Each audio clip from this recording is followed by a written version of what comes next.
একটু ভিন্ন টাইপের খাবার কাউকে খাওয়াতে পারলে কিন্তু অনেকটাই ভালো লাগে। কেন এই কথাটা বলতেছি ভিডিওর শেষে বুঝতে পারবেন।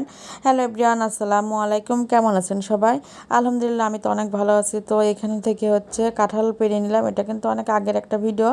কাঁঠালটা হচ্ছে আমি ফ্রোজিং করব, কাঁচা কাঁঠাল কেটে রাখবো, সেই জন্য কাঁঠালটা কেটে নিলাম। আর কাঁঠালটা কেটে রাখার উদ্দেশ্য ছিল হচ্ছে এটা দিয়ে আমি হচ্ছে পাকোড়া বানাবো বা চপ বানাবো। কাঁঠালের চপ কিন্তু খেতে খুবই মজা। এর আগেও কিন্তু আমি ভিডিও শেয়ার করছি।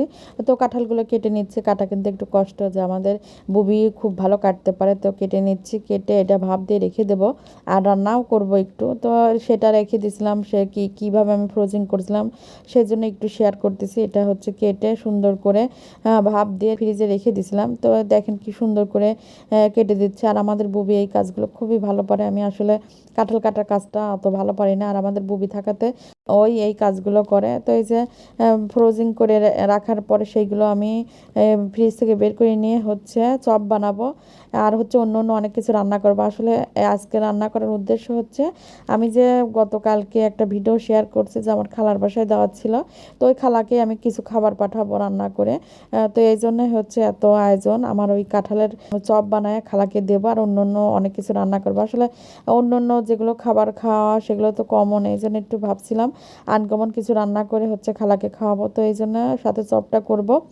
তো অন্য রান্না বলতে মুরগির মাংস রান্না করছি, গরুর মাংস, ডিম ভুনা করছিলাম, তারপরে হচ্ছে চাল ভুনা করে রান্না করছিলাম, পোলার চাল ভুনা। সব কিছু রান্না হচ্ছে। এদিকে কাঁঠালটা কিভাবে চপ বানায় সেটাই শেয়ার করব একদম পুরো। তো এর আগেও কিন্তু সেই ভিডিও শেয়ার করছি কাঁঠাল কিভাবে চপ বানাতে। এইখানে আমি হচ্ছে মাংস ছোট ছোট পিস করে মশলা দিয়ে, মাংস রান্নার যে মশলা সব মশলা দিয়ে ভুনা করে নিছি। এটা হচ্ছে কাঁঠাল যেটুক থাকে সেই মাপ অনুযায়ী মশলাগুলো দিতে হয় মাংসের মধ্যে, বা মাংসের চামড়াও দেওয়া যায়। আর কাঁঠালগুলো কিন্তু সেদ্ধ করে বেটে নিলাম। কাঁঠাল অনুযায়ী মাংস গুঁড়া করে এর মধ্যে দিয়ে দিছি। তারপরে বাড়তি কোনো কাঁচা মশলা দেব না, আর সাথে বেরেস্তা করে দিছি। আর মরিচ, শুকনো মরিচ হচ্ছে ভেজে চিলি ফ্লেক্স করে দিছি। তো টোসের গুঁড়া দিলাম বা মুড়ির গুঁড়া যেটা দিতে পারেন, দিয়ে এখন চপগুলো বানায় নেব, ভেজে নেব। আর অন্যান্য রান্নাগুলো কিন্তু হয়ে গেছে।